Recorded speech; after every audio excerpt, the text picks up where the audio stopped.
Hello everyone, आज हम class 12th के बायोलॉजी के 5th चैप्टर के बारे में पढ़ने वाले हैं, जिसका नाम है principles of inheritance and variation.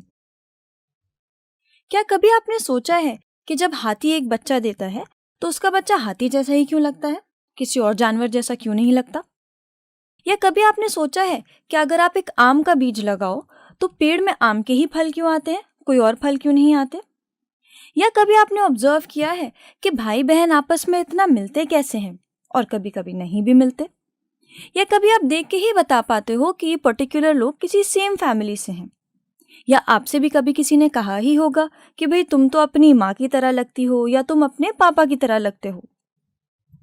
तो इन सब चीज़ों के पीछे रीज़न क्या है, ये हम इस चैप्टर में पढ़ेंगे और उसके जवाब निकालने की कोशिश करेंगे। तो चलिए सबसे पहले इस चैप्टर के हम लर्निंग ऑब्जेक्टिव्स देख लेते हैं हम इस चैप्टर में क्या क्या सीखने वाले हैं। तो सबसे पहले आएंगे कुछ टर्मिनोलॉजीज, हम कुछ ऐसे वर्ड्स देखेंगे जो हमारे इस चैप्टर में आगे काम आएंगे और हमें चैप्टर को बेहतर तरीके से समझने में हमारी हेल्प करेंगे। इसके बाद हम देखेंगे inheritance, variation, Mendel's laws of inheritance, linkage and recombination, pedigree analysis and genetic disorders.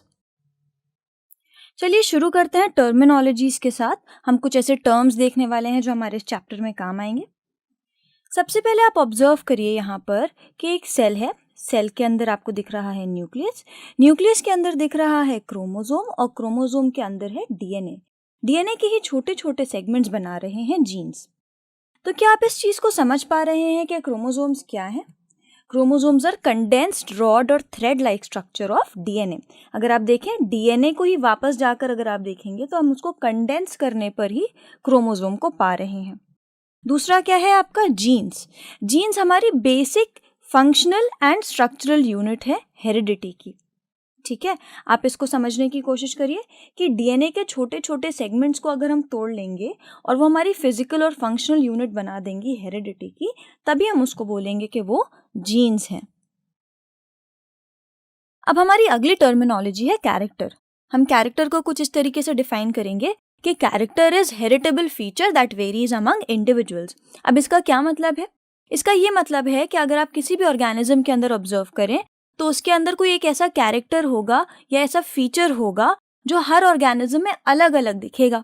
जैसे कि किसी की हाइट है तो हर ऑर्गेनिज्म की हाइट सेम तो नहीं होती, तो हाइट एक ऐसा कैरेक्टर हो गया जो अलग अलग इंडिविजुअल्स में अलग अलग तरीकों से देखा जा रहा है। अगर हम प्लांट्स का केस लेंगे तो आप फ्लावर का कलर ले लीजिए। अब हर फ्लावर सेम कलर का तो नहीं होता है, ये वेरी करता है अलग अलग प्लांट्स के केस में। हम कुछ और एग्जाम्पल्स देख लेते हैं कैरेक्टर के। तो आप देखिए यहाँ पर हेयर टेक्सचर, बालों का सभी का टेक्सचर एक जैसा तो नहीं होगा, आपके क्लास में ही सबके बाल अलग अलग तरीकों के होंगे, आप देख सकते हैं चारों तरफ घूमकर। इसके अलावा कम्प्लेक्शन, सबका स्किन कलर भी एक जैसा नहीं होता, ये भी एक ऐसा कैरेक्टर है जिसमें हम अलग अलग वेराइटीज देखते हैं। इसके अलावा आई कलर, क्या आपके क्लास में जितने भी बच्चे बैठे हैं सबका आई कलर सेम है?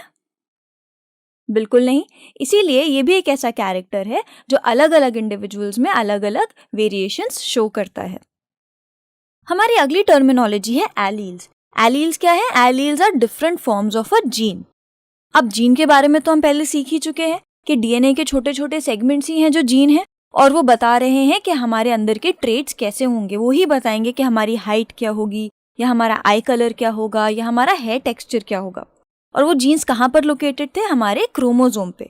तो मान लीजिए कि ये आपका एक क्रोमोसोम है और इस पे एक जीन लोकेटेड है जो ये बता रहा है कि आपकी हाइट क्या होगी। अब इस हाइट के भी वेरिएशन हो सकते हैं, तो क्रोमोसोम पर ही आपका एलील बताएगा कि भाई इसकी हाइट टॉल होगी, और दूसरा एलील ये बताएगा कि इसकी हाइट होगी ड्वार्फ। अब इन्हीं एलील्स के हम अलग अलग वेरिएशंस देख लेते हैं।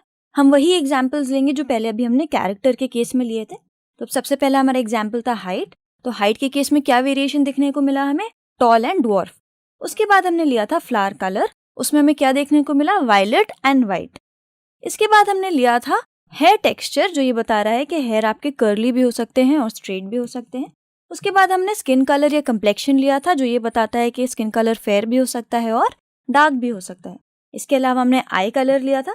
आई कलर ये बता सकता है कि भाई आई कलर ब्राउन भी हो सकता है और ब्लैक भी हो सकता है। हमारी अगली टर्मिनोलॉजी है हेप्लॉइड। हेप्लॉइड ये कहती है कि there are single set of chromosomes जिनको हम एन से रिप्रेजेंट करते हैं। सिंगल सेट ऑफ क्रोमोसोम्स का मतलब है देयर आर 23 क्रोमोसोम्स। और ये प्रेजेंट कहाँ पर होते हैं? ये 23 क्रोमोसोम्स प्रेजेंट होते हैं हमारे ह्यूमन सेक्स सेल्स में। ह्यूमन सेक्स सेल्स मतलब कि हम मेल और फीमेल की अलग अलग बात करेंगे। अगर हम मेल की बात करें तो उसमें स्पर्म की बात होगी। मेल सेक्स सेल स्पर्म है जिसके अंदर कितने क्रोमोसोम्स हैं? 23। और फीमेल के केस में क्या है? ओवम है सेक्स सेल, और उसके अंदर भी कितने क्रोमोसोम्स होंगे? 23।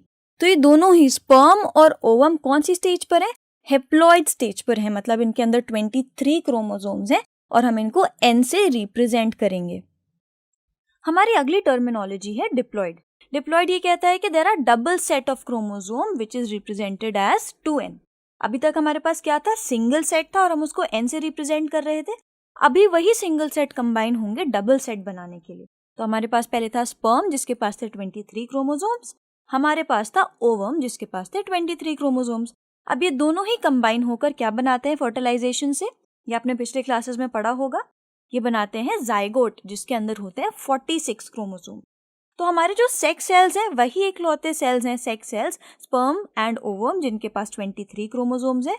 और बाकी बॉडी में जितने भी सेल्स हैं जिनको हम सोमैटिक सेल्स कहते हैं उनके अंदर 46 क्रोमोसोम्स हैं।